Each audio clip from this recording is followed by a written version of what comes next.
Hi guys, today I have for you my second Olympic inspired nail art design, and this one is inspired by the backdrop at the London Aquatic Center, so hopefully you can see that inspiration. I went with more of a gradient effect, even though in the closer up detail pictures I've seen, the colors of the backdrop are actually laid out in more of a mosaic pattern, but I just went with the different shades of yellow and turquoise and the triangle shapes, and I have to say I'm about 90 or 95% happy with how this turned out. So I really hope that you guys enjoy it also, and stay tuned for the tutorial. Alright, so the first couple of steps I went ahead and I've already completed, which is just my normal base coat. And then for my base color, I used 2 coats of China Glaze Solar Power, and I think you guys can handle that by yourself. I'm going to get started sponging with Maybelline Sunrise Shimmer. You can see that's a little bit of a darker yellow, kind of a gold, than my base color. And I have just a wedge of sponge. You can use pretty much any sponge. Some of them have slightly different textures, but overall they're pretty similar, and I get mine from Michael's. I have just a piece of paper off to the side. I'm just going to load up some of that onto my sponge and get started on my pinky here. So sponging works best if you're very patient. The more patient you are, the more of a gradient effect you can achieve. And so you may have to go back a couple times and build up the layers. And so I'm just going to go doing the first layer for each finger, and then by the time I get to my thumb, then the pinky is usually dry enough to do another layer. So I want it to kind of fade darker at the cuticle and at the tip, and then lighter toward the center. So I'm just going to continue along with that, and I will keep recording so you guys can see the whole process, but I am going to speed it up since I don't have anything more to add.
Alright, so there I'm finished with this round of sponging, and I'm not sure how much you could tell, but sometimes if I get a little bit more than I want, what I'll do is I'll take the clean section of the sponge and use it to actually lift off polish.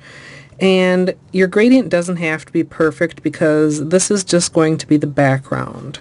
So right now I'm going to let everything dry completely, not just dry to the touch as I sometimes recommend, but really completely dry enough that I'll be able to apply tape and then take that tape off without any of the polish coming up with it. So, don't feel like you're incapacitated while your polish is drying. Just find something else to do. Read a book, watch TV, look at some videos on YouTube, whatever you want to do, and then I'll be back with the next step. Alright, so I hope this polish is as dry as I think it is, or it's going to be a disaster when I get to the end. But I've given it quite a while, and I think it should be fine. And so the next step is going to be blocking out the areas that I want to stay yellow, and I have these little tiny triangles that I've cut out with some painter's tape, and I'm just going to be applying them with a pair of tweezers because it's easier to grip them. You certainly don't have to use painter's tape. That's just what I happen to have handy for my nail art.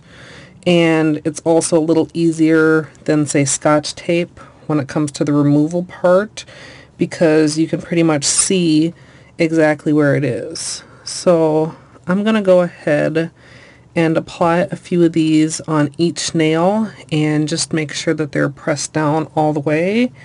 And once again, since it takes a while, I'm going to go ahead and fast forward through this part.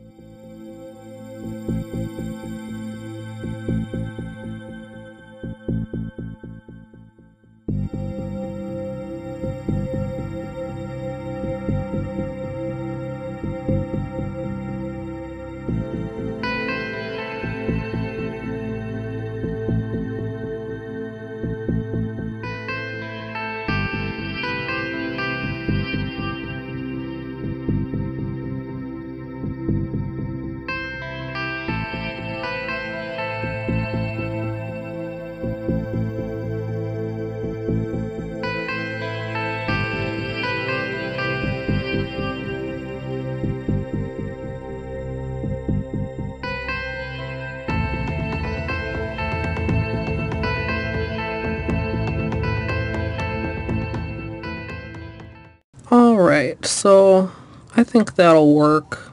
I could easily sit here all evening and, rearrange them until they were perfectly flawless, but I'm just going to make sure that they're all pressed down fairly well. And then I'm going to be using Color Club French Tip, which is just a basic white. And I had done some tests with just doing the blue directly over the yellow, and it gave it a little bit more of a green than I wanted it to be. I mean, it is kind of a turquoise color that I'm going for, but just going directly over the yellow, it was a little bit too much. So once again, I'm going to be sponging. I'm just going to be using this clean end of the sponge that I used before. I've got some white out on a piece of scratch paper, and I'm just going to do a layer of white over the whole nail. And I'm going to repeat that on each nail. So if you're not sick of me already saying it, I'm going to fast forward through this part.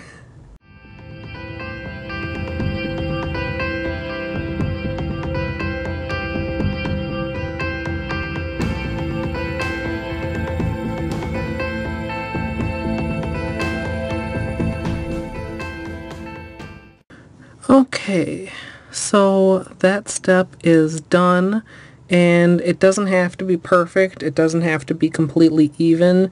This is just so that the yellow is somewhat blocked out and the blue will have a lighter base color to show more the true color of the blue polish.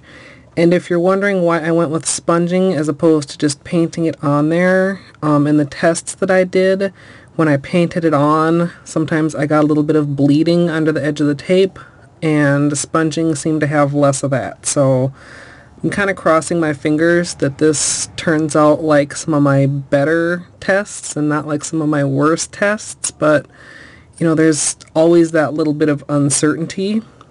I'm going to give this just a few minutes to dry so that I'm not sponging up the white when I get to sponging the blue, and then I'll be continuing.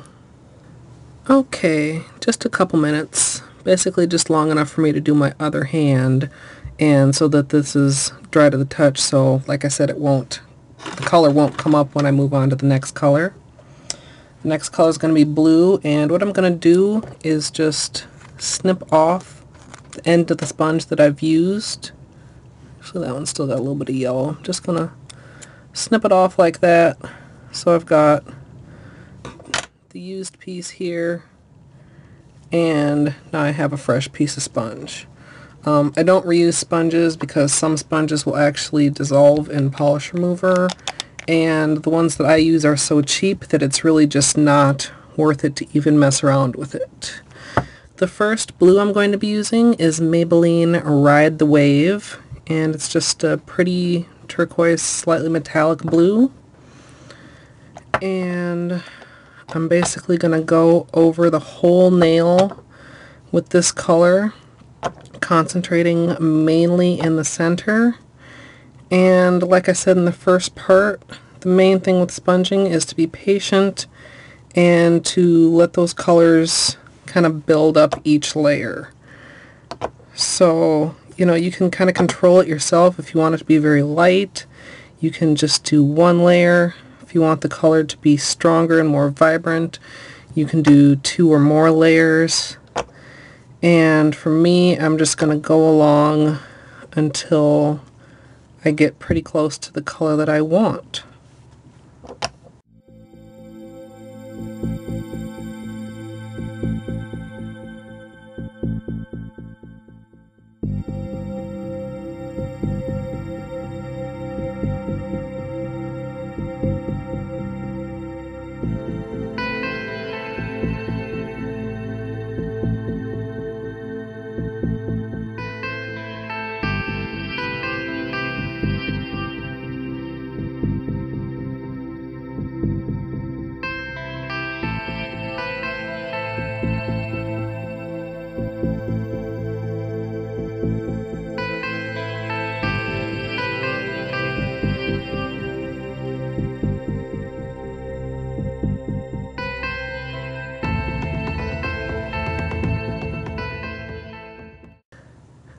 Okay, so there I'm pretty much done with the first color of blue. Try to get as close to the cuticles as you can.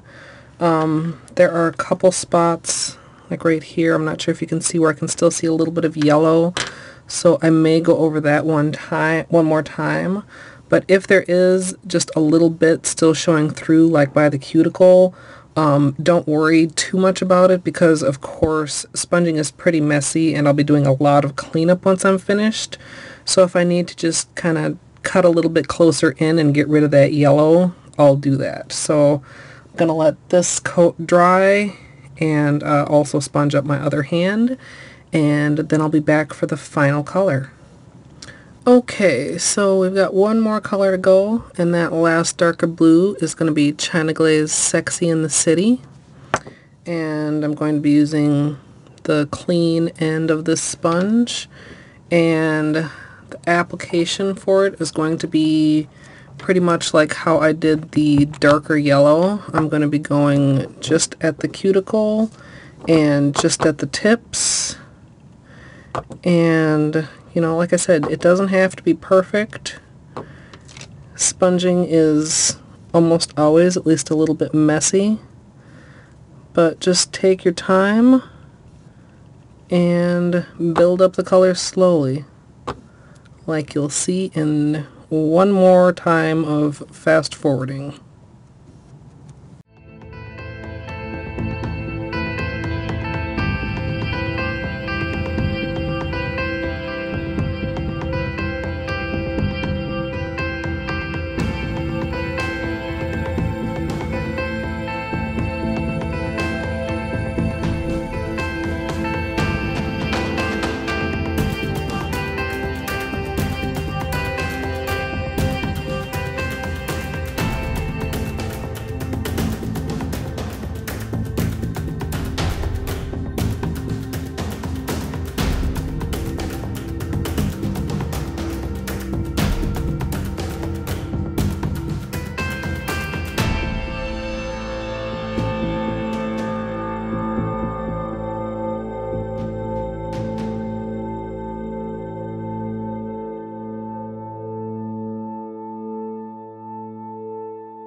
Okay, so the second blue is finished off, and I think I lied because I think I said that was going to be the last fast forward, but actually now that I think about it, I'll probably have to fast forward taking off the stickers and the cleanup. But first I'm going to finish off the second blue on my other hand, and then I'll be back.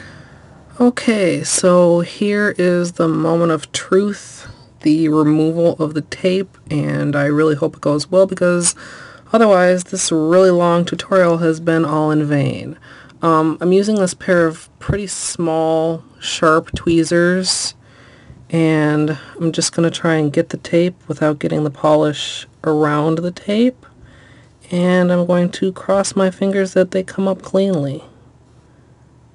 So that one came off okay. That one came up a little bit better. And let's see this one here. That one didn't come up too bad either.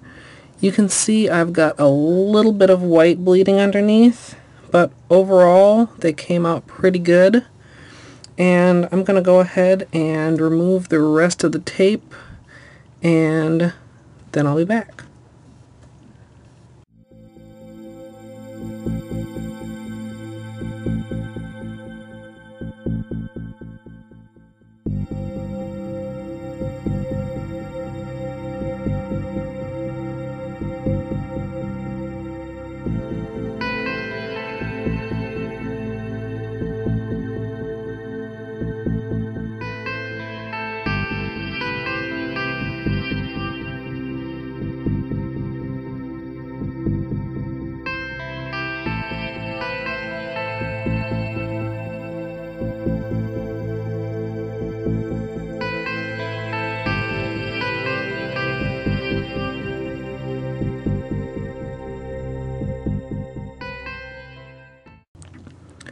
Alright, so overall that was pretty good. I had a couple spots where a little bit of yellow polish did come up, and that just shows that I should have let it dry a little bit more. A couple places where the white or blue bled underneath the tape, but overall I'm actually pretty happy with that. So I'm going to go ahead and get a little bit of polish remover. That wasn't really a very good shot. I'm just going to put that in my little dish that I normally use, and I'm going to go ahead with a Q-tip and just get all this mess around the outside cleaned up. I actually don't think I'm going to record this part because my battery is almost gone, but you know, if you guys want to see some more cleanup tips, once I finish with the Q-tip, I'm going to go in with my small brush, and I will link my water marbling cleanup tutorial in the information box. It's basically the same thing. You just want to get rid of all that extra polish, and then I'll be back to add a top coat. Okay, so I have all the tape off of both hands, and overall I think it came off pretty good. Like I said, in a few places I had a little bit of trouble with the yellow coming up as well, but overall pretty good. So I hope you guys all enjoyed this tutorial.